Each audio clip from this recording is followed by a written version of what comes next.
reality. The only thing I can see is my own silhouette. I'm getting stronger, step by step. The clock is ticking, but there's no time for regrets. I've been flying from town to town, from London to Taiwan. I've been all around the globe, trying to protect your soul. We are heroes tonight. We will fly above the sky. We are heroes tonight.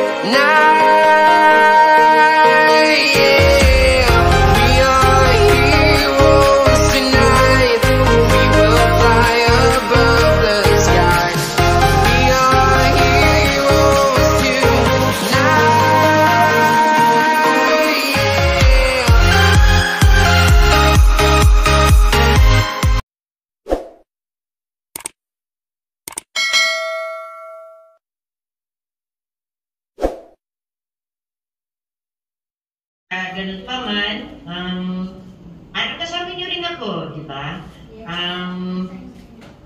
Mag-inom pa ba dyan? Huwag po ang malamig. Kasi nakikita ko yung mga expression niya.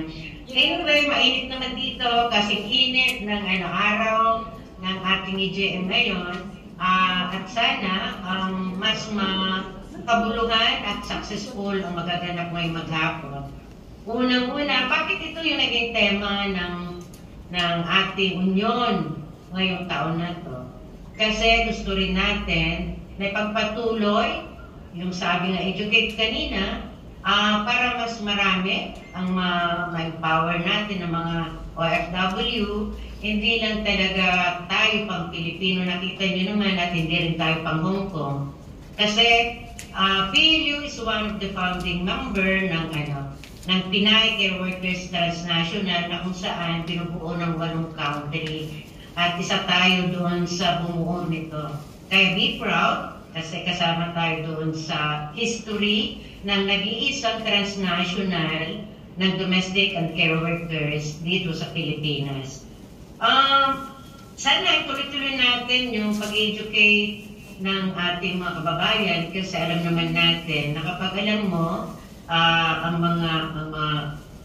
mga patakaran, mga batas na nagpoprotekta sa atin, yun ay mas ma-lesson sana natin yung mga discrimination, yung mga abuses na nararanasan lalo na nasa ibang bansa tayo.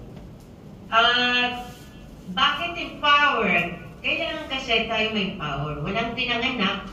Ako mismo naniniwala ako na walang pinanganak na unionista na kaagad. Lahat tayo dadaan sa pag-aaral para mas maintindihan natin ano nga ba talaga yung halaga ng ginagawa ng mga unyon. O tayo naniwala ng mga unyon ay iingay lang. That's not true. Ang unyon ang tanging tool para doon sa gusto natin mabago ang ating sitwasyon, ang ating kalagayan, na lagi na lang tayong hindi kinikilala o nare-recognize bilang isang manggagawa. Kaya lagi natin sasabihin sa sarili natin, kung walang may empower na domestic workers, lalo na kapag nasa ibang bansa tayo, mananatili yung abuses sa atin. At walang mga ngampanya, walang makikipag-usap sa ating mga gobyerno, sa country of destination, na government, para ma-improve yung ating mga kalagayan. At sana, maging ito yung inspirasyon nyo, yung mga ginagawa ng PLU for the longest time. Kasi hindi lang naman nagsimula yan sa PLU, kundi anak na siya ng mga ibang mga leaders natin na nagsimula ng pakikibakay dyan sa Hong Kong para mabago yung sitwasyon natin. At marami na pagtagumpayan yung mga dati nating mga leaders, kaya dapat lang na ikustro din natin, lalo na kayo ng mga bata pa at may mga mindset pa na mag-stay ng matagal, na magiging OFW. Kaya wag siyang ilagay sa isang tabi na meron naman mga ibang NGOs, mga CSOs na lumalaban para sa amin. That's not true. walang boses na mas pakinggan ng government para sa pagbabago, kundi yung boses nating mga manggagawa.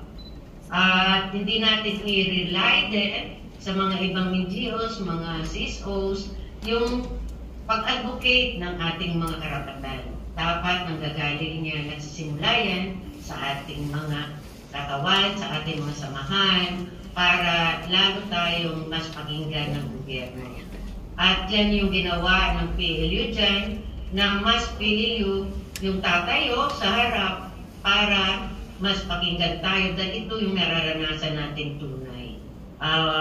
Medyo pwede natin hingin ng mga suporta ng mga ibang groups, pero mananatili na tayo dapat ilalagay natin sa isipan natin na tayo lang yung may karapatan na mag-advocate ng ating pag-unlad at ng ating pagbabago sa lipunan ng ating mga kalagayan dahil tayo yung nakakaranas na. At isipin din natin na wag na sana itong maranasan yung mga abuses na nararanasan ng mga OFWs ngayon dahil mas gaganda na yung protection. Yan yung ginagawa ng Pinay ngayon dito sa Pilipinas para kahit papano nakikipag-usap sa government natin, lalo sa DMW. At maging proud tayo kasi tayo lang yung binigyan ng group chat, messenger, ng government ng DMW. First time na ginawa nila para mayroong agad-agad na pag-reply dun sa mga concerns natin, sa mga issues natin. Lalong-lalo na doon sa mga nararanasan ng mga kababayan natin na mga abuses. Kaya meron tayong nakatalaga na leader ng PLU na siyang magko-compile lahat ng mga problema na yan, na concern na yan, at ipapasa dyan sa DMW directly. Kaya be proud kasi nga tayo lang yung wala pang ibang nakagawa yan. Kahit na maraming grupo ng Filipino organizations globally, pero tanging Pinay lang yung ginawa at isa tayo doon. Kaya naandun yung isang leader natin sa GC na yan. Bakit kailangan natin marespeto? Kasi kung di tayo i-respeto, hanggat hindi natin ipakilala na tayo ay manggagawa, ay walang mangyayaring pagbabago sa ating mga kapatid.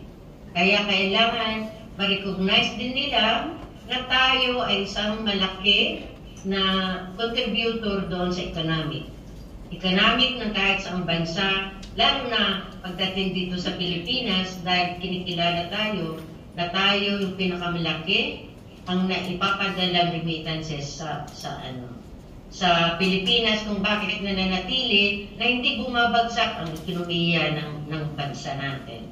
Kaya although ang ating panawagan, i-lessen ang migration, para kasama na natin ang ating mga pamilya, hindi totoo na masarap ang buhay ng isang migrante. Tama ba ako? Okay.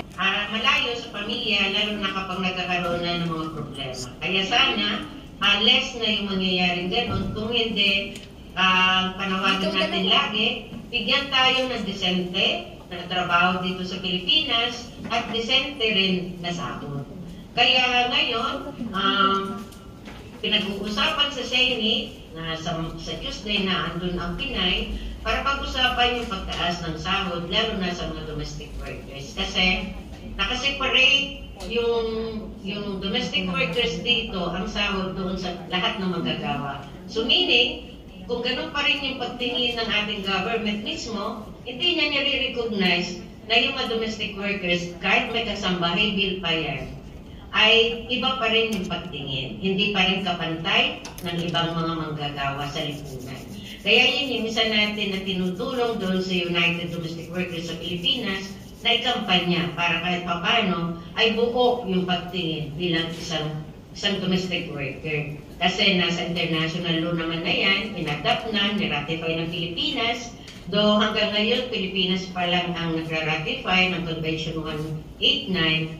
Pero meron pa rin tayong magagamit ngayon, isa pang convention, yung 190, para doon sa lahat ng form of abuses, lalo na doon sa domestic workers na live-in, ay kailangan na rin yun ay kailangan ng mamonitor. Kasi mahirap lalong tunayan kapag tayo ay nasisexually harass.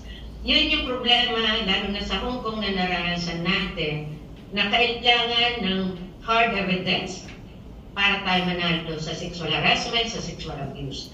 At yun yung isa natin na tinitignan na ikampanya sa government natin para gawin niya yung bilateral agreement with the governments na kung saan naandun tayong lahat. Kasi napakahirap talaga, nakita naman natin ang kalagayan ng mga nasa Middle East, nasa MENA region, na napakahirap, di ba? Ang dami-dami talaga ng abuse dyan ng kababaihan. Kaya tinitignan natin itong month of March, kasi ito yung buwan ng mga kababaihan para ipaglaban natin na tayo mga babae ay kailangan i-respeto ng equally kahit saan man tayo naandun. Kaya mabunyi kayo kasi alam ko naman sexually parang 100% ng babae yung ating membership. Alam ko na andyan si Otoy na isang membro natin na lalaki, pero majority pa rin ng ating leadership, ng membership ay nasa kababaihan. Kaya try natin na i-lesson lahat dyan at mas maunawaan ano nga ba ang halaga ng ginagawa natin na ito. Kasi marami tayong programa, andito yung Pinay, andito yung Sentro, andito yung Learn dito sa Pilipinas na handang tumulong.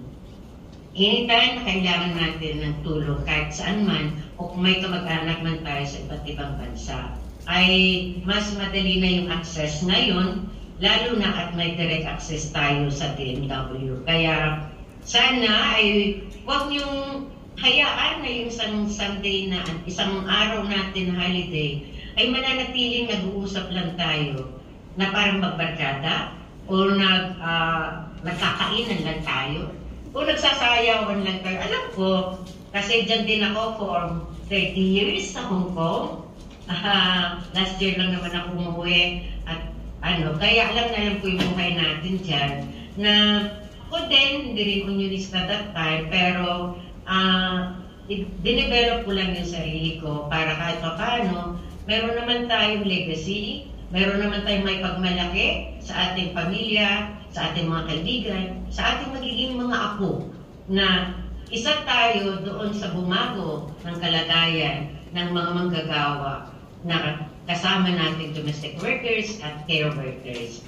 Sana magpanatili yun sa atin kasi mahirap naman talaga kumuha ng oras doon sa ating day off. Alam ko yung hirap nun, pero kung nandun yung commitment natin, nandun yung gusto natin, na may power tayo, matutunan natin ng mas marami, alam ko, kahit 2 hours lang, meron tayong matutunan dyan sa mga ginagawa natin sa PLU. Kaya yun lang yun naman yung sa akin mga kapatid, at sana pagpatuloy nyo yung ginagawa nating organizing work, education work, yung pangangampanya ng ating mga labor protection para mabago yung ating kalagayan. At wish ko lang na sana maging matagumpay, successful ang ating EGM ngayon. Doon ninervous ako kasi wala ako dyan physically, first time na wala ako ng EGM. Pero nakakakita ako ng marami nating mga members na mga bago na pwedeng mag-develop pa na magiging leaders din natin later on. Kasi kung tayo maniwala na dapat iisa lang ang leader. Lahat. Thank you so much mga ka-wonders sa walang sawang suporta sa aking channel, and please don't forget to like, comment, and subscribe para lagi kayong updated sa lahat ng ating mga videos. See you again on my next vlog.